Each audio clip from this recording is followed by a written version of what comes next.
Imagine a world where your personal data isn't just information, it's a powerful tool that can sway elections and shape political landscapes. Welcome to the dark sides of data manipulation.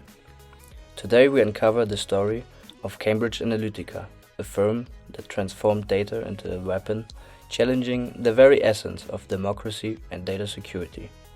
But how did this single company gain the power to influence millions of voters without their knowledge? Let's delve into the depths of this scandalous privacy breach and data exploitation. Cambridge Analytica was founded in 2013 as a subsidiary of the SCL Group by Nigel Oakes, Alexander Nix and Alexander Oakes.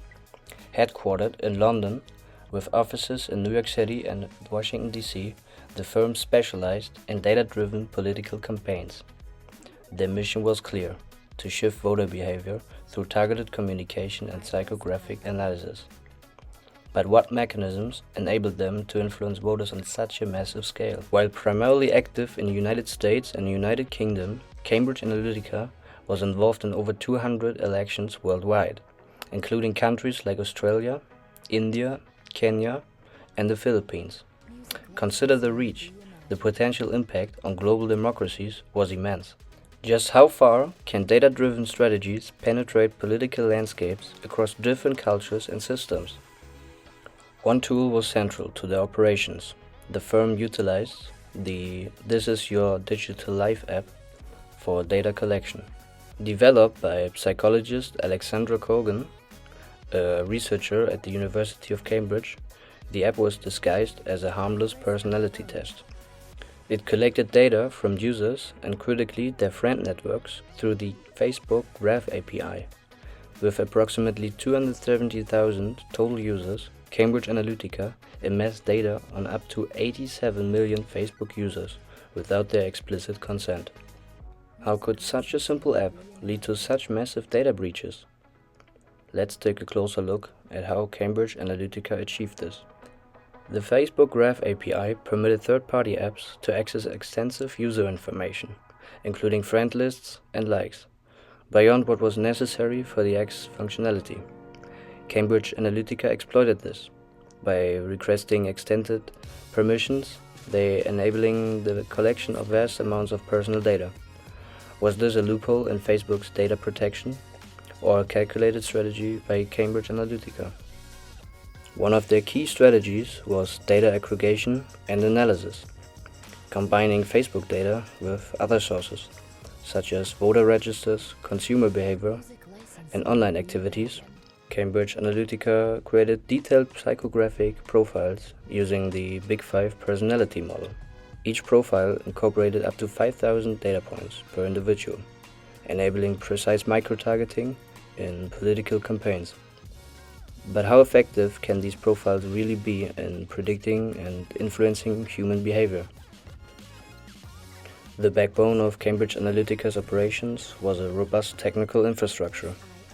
Automated data collection scripts and APIs continuously gathered data from various sources, including social media platforms, public records, and consumer databases. Data warehouses stored vast datasets utilizing scalable cloud-based solutions to handle the immense volume of information. Data integration pipelines were established to aggregate and normalize data from disparate sources, ensuring consistency and reliability for analysis. Machine learning and advanced statistical models played a crucial role in processing this data. Cambridge Analytica employed algorithms to identify patterns, segment audiences, and predict voter behavior with high precision. Real-time data processing allowed the firm to adapt strategies dynamically based on emergent trends and voter responses, enhancing the effectiveness of their campaigns. Security protocols were theoretically in place to protect this data, but in practice there were significant vulnerabilities. Access controls were insufficient, allowing broad internal access to sensitive information. Encryption standards were either weak or inconsistently applied, making the data susceptible to breaches. Data integrity measures were lacking, raising concerns about the accuracy and liability of information used for decision making.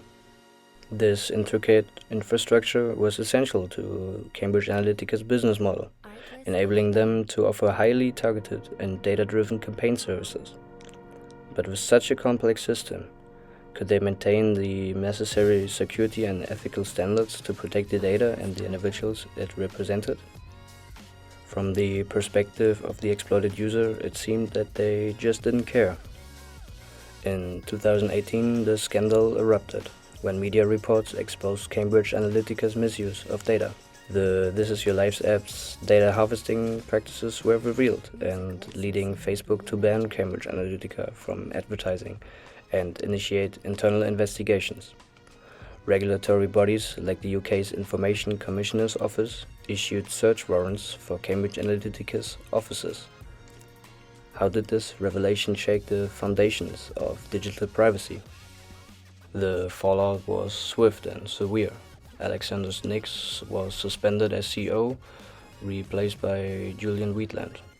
Cambridge Analytica filed for bankruptcy in May 2018, ceasing operations.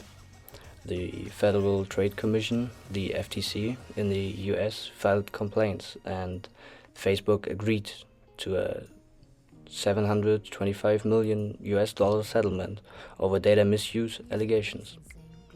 What lessons can we learn from such rapid and severe consequences?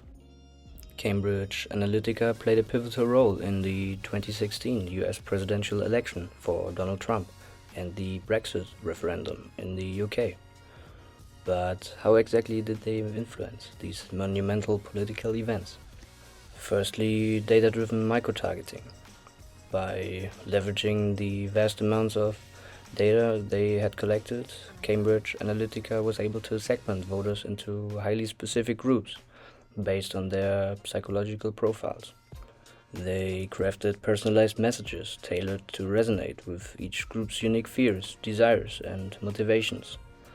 For instance, messages appealing to economic anxieties were directed towards voters concerned about financial stability, while messages emphasizing national pride targeted those with strong patriotic sentiments.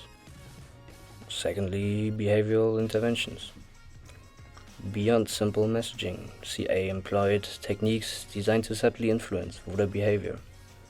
This included the strategic placement of ads at times and locations where they were most likely to be seen by targeted demographics, maximizing the likelihood of engagement and persuasion.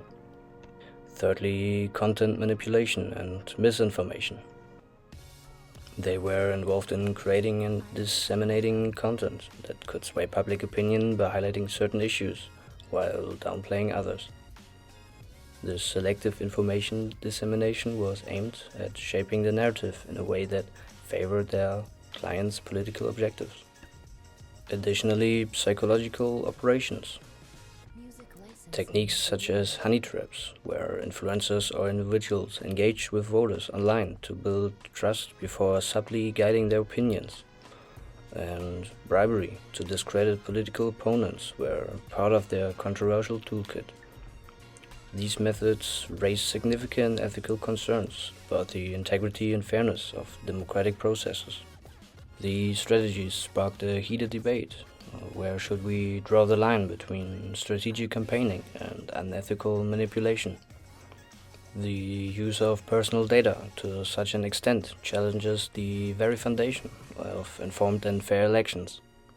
What ethical guidelines should govern the use of data in political campaigns to protect the democratic process?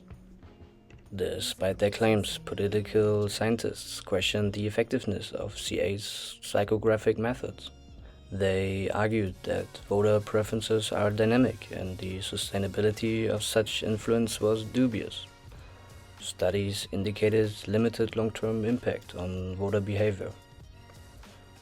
Does the science support the methods used by Cambridge Analytica, or was it all smoke and mirrors? Diving deeper into the technical aspects, CA exploited the Facebook Graph API's extended permissions to access vast datasets. Social engineering tactics made the data collection appearing legitimate, misleading users into sharing extensive personal information unknowingly. How can we safeguard against such sophisticated data exploitation techniques in the future? In response to the scandal, Facebook tightened its API restrictions, limiting data access for third-party apps. Two-factor authentication was introduced to enhance user account security. Additionally, regulatory frameworks like GDPR in the EU and CCPA in California were implemented to enforce stricter data protection measures. Are these measures enough to prevent future data breaches, or do we need more comprehensive solutions? Let me know in the comments. The scandal highlighted severe privacy violations through unauthorized data collection and usage without informed consent. It exposed regulatory gaps, especially outside the EU, leading to significant legal actions.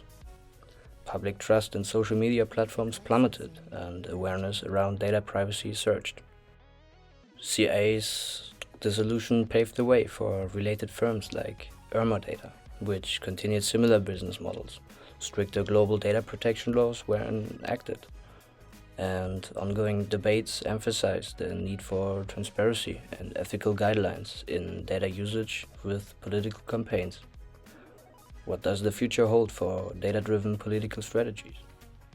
The scandal has been extensively covered in the media and culture, with documentaries like The Great Hack shedding light on the machinations and consequences of CIA's actions.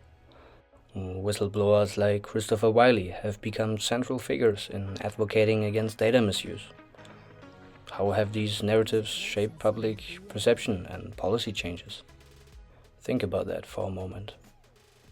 To take a step back from everything and summarize, the Cambridge Analytica scandal underscored the immense power of data in modern electoral campaigns and the critical ethical and technical challenges it presents. Moving forward, enhancing data privacy and ensuring transparency in digital campaigns remains paramount. As we reflect on this case, I truly hope it has made you consider how your data and you can be used by entities operating in the gray areas to influence your behavior and decisions. Understanding this empowers us to advocate for stronger data protections and ethical standards. Thank you so much for watching, and if this video made you think about the hidden ways your data can be used to influence your behavior, I'd love to hear your thoughts about. Please leave your comments below and let's continue this important conversation together.